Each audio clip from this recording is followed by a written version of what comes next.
রূপকথার গল্পে স্বাগতম। রাতের অন্ধকারে পাহাড়ের পেছনে লুকিয়ে আছে এক লেক, একটা রহস্যময় লেক, যেটাকে গ্রামবাসী বলে চন্দ্রদ্বীপ লেক।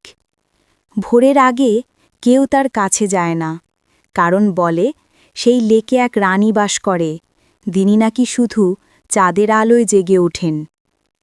একদিন ভোরে গ্রামের ছেলে আদিত্য নিজের জেদে লেকের রহস্য জানার জন্য বেরিয়ে পড়ল।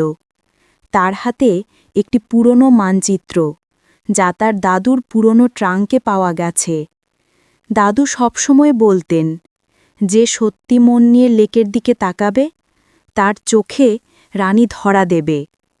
কিন্তু সবাই ভেবেছে দাদুর গল্প কেবল রূপকথা।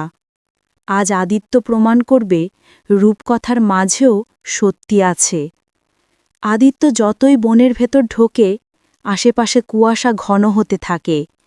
ঝিঝি পোকার শব্দ, বাতাসে শোঁশো আওয়াজ, সব মিলিয়ে মনে হয় পুরো বন যেন নিঃশ্বাস নিচ্ছে। একসময় সে পৌঁছে গেল লেকের ধারে। চাঁদের আলো লেকের জলে নেমে এসেছে যেন রূপালি সিঁড়ি হয়ে। জল নিস্তব্ধ, অথচ কোথাও গভীরে একটা অদ্ভুত আলো নড়ছে। হঠাৎ একটা মৃদু কণ্ঠ ভেসে এলো, তুমি কেন এসেছ আমার রাজ্যে মানুষ? আদিত্য চমকে উঠে তাকাল। লেকের মাঝখান থেকে ধীরে ধীরে উঠে এলো এক নারী, লেকের রানী।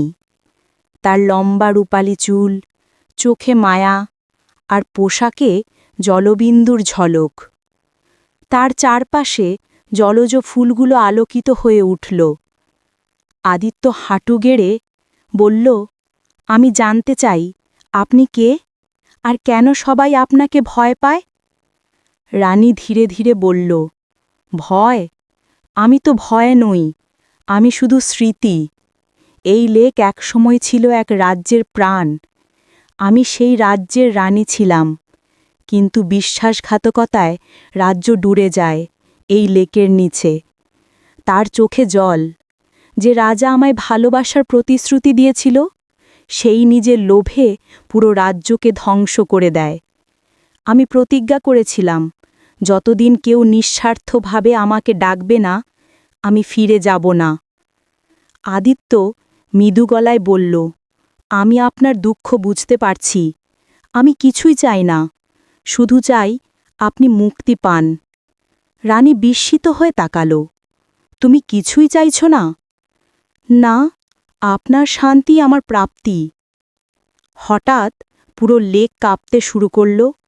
রানীর চারপাশে আলো ছড়িয়ে পড়ল, আর জলের তলায় পুরনো রাজপ্রাসাদের অবয়ব দেখা গেল।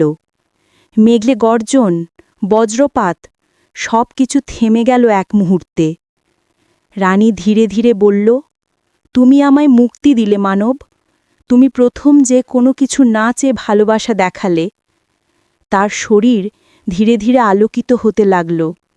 জল থেকে ভেসে উঠে এক মুক্তার মালা আদিত্যের হাতে রাখলেন। যে সত্যিকারের হৃদয় নিয়ে আসে, সে চিরদিন আলোর আশীর্বাদ পায়।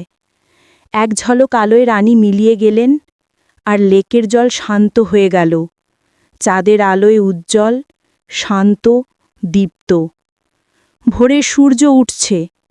আদিত্য দাঁড়িয়ে আছে লেকের ধারে, হাতে মুক্তার মালা, তার চোখে অশ্রু, মুখে হাসি। সে বুঝেছে, কখনো কখনো ভালোবাসা মানে প্রাপ্তি নয়, ভালোবাসা মানে কারোর আত্মাকে মুক্ত করা।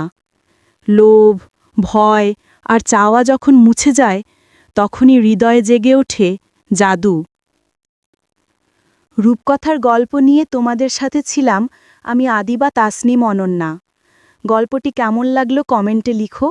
ভালো লাগলে একটা লাইক দাও, আর প্রতিদিন নতুন গল্পের জন্য সাবস্ক্রাইব করো। ধন্যবাদ আমাকে শোনার জন্য। ভালো থেকো সবসময়।